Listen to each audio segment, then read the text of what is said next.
We'll sell you the whole company for $50 million. 50 million? For that? You'll regret that.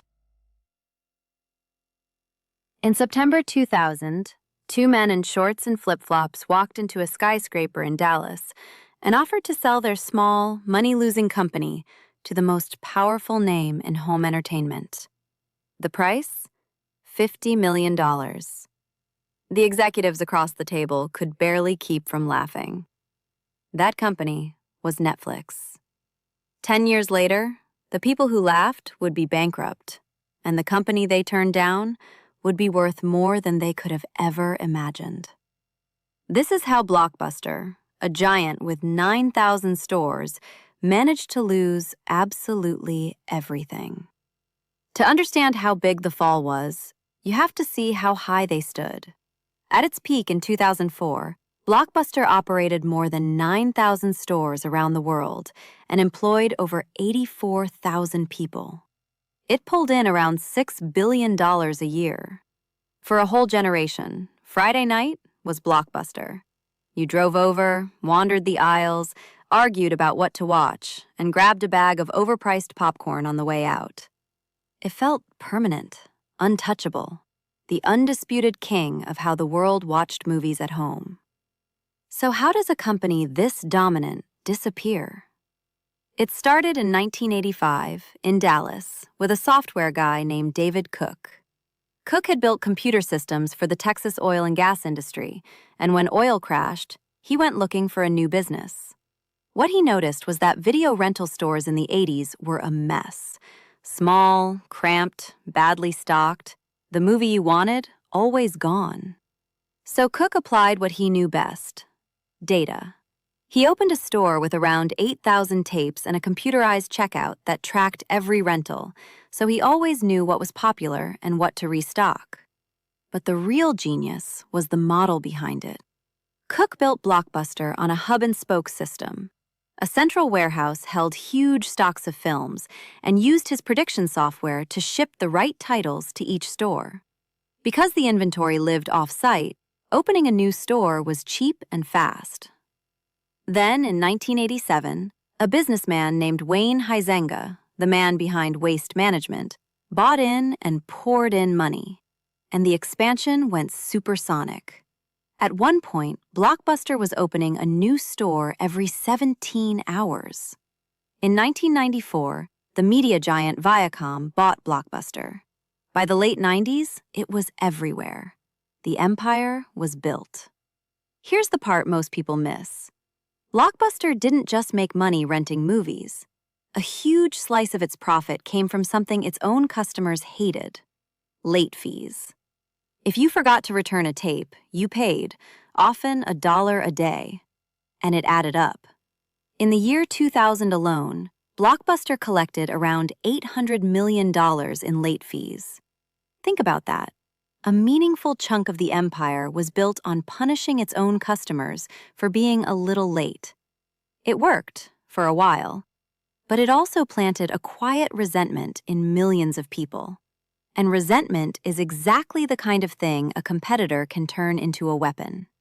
Somewhere out in California, someone was about to do just that. In 1997, a small startup called Netflix was founded by Reed Hastings and Mark Randolph. $40 for one late tape? Nothing I can do. The legend goes that Hastings got the idea after being hit with a $40 late fee on a copy of Apollo 13, a story he's admitted is a little too neat to be the whole truth, but it captures the point perfectly. Netflix's pitch was everything Blockbuster wasn't: DVDs mailed to your door, a flat monthly fee, and the killer feature: no late fees, ever. It directly attacked the thing customers hated most. But by 2000, Netflix was struggling. The dot-com bubble was bursting, and the company was on track to lose around $50 million that year. So Hastings and Randolph did the logical thing. We'll pass.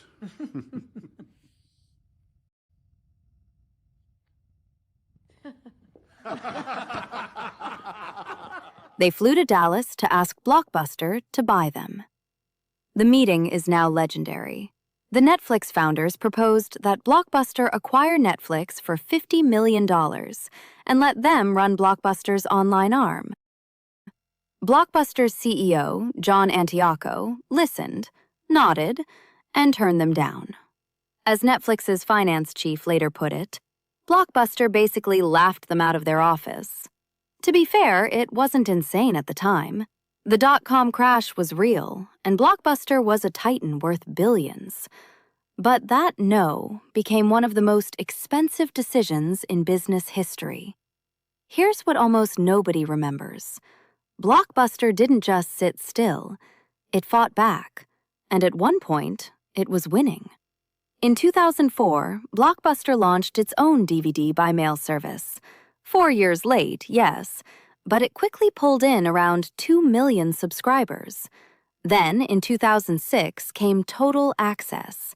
You could rent online and return DVDs to a physical store for an instant new one.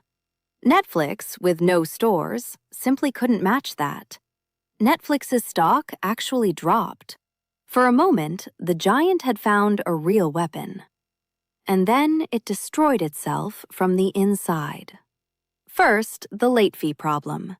Blockbuster tried to end late fees in 2005, a smart move, but the rollout was confusing and customers felt deceived, and it generated a wave of bad press. But here's the cruel twist.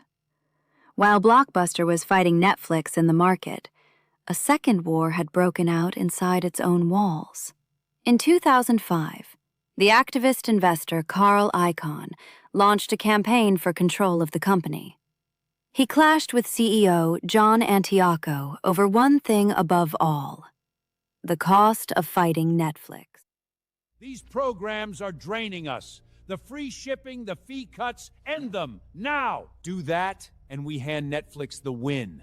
Then maybe it's time for a new CEO. Total Access and the end of late fees were winning customers, but they were expensive, and they were eating into the profits Icahn wanted protected. Antioco was forced out. In 2007, a new CEO took over, and the strategy reversed almost overnight. Late fees came back. The online push was scaled down. The exact moves that had Netflix on the ropes were undone, not by the competition, but by the boardroom. Netflix could not believe its luck. Freed from the pressure, it kept building. That same year, it launched something new: streaming. No discs, no stores, no mail, just a button. From there, the lines crossed for good. As Netflix subscribers climbed, Blockbuster's empire came apart. The stock that once valued the company in the billions collapsed toward zero. In September 2010, Blockbuster filed for bankruptcy. The pieces were sold off. The stores went dark, a few thousand at a time. The chain that once opened a new location every 17 hours was now closing them faster than anyone could count. And then, almost unbelievably, it came down to one. A single Blockbuster, a franchise store in Bend, Oregon. The last one on Earth. Still renting movies, not because it's a business anymore, but because it's a museum of a world that ended. Now put the two side by side. The startup Blockbuster could have bought for $50 million is worth more than $300 billion today. The giant that turned it down became a souvenir. But here's the part most people get wrong. Blockbuster didn't die because it failed to see the future. It saw it. It built a mail service. It built Total Access. It had Netflix beaten. What killed Blockbuster wasn't streaming, and it wasn't one meeting in Dallas. It was its own boardroom. The people who looked at a winning strategy and decided short-term profit mattered more. The most expensive word in business isn't yes. It's a no, said by people protecting what they already have. If this story pulled you in, There's another collapse you'll want to see next, because Blockbuster is just one. The Boardroom has buried plenty.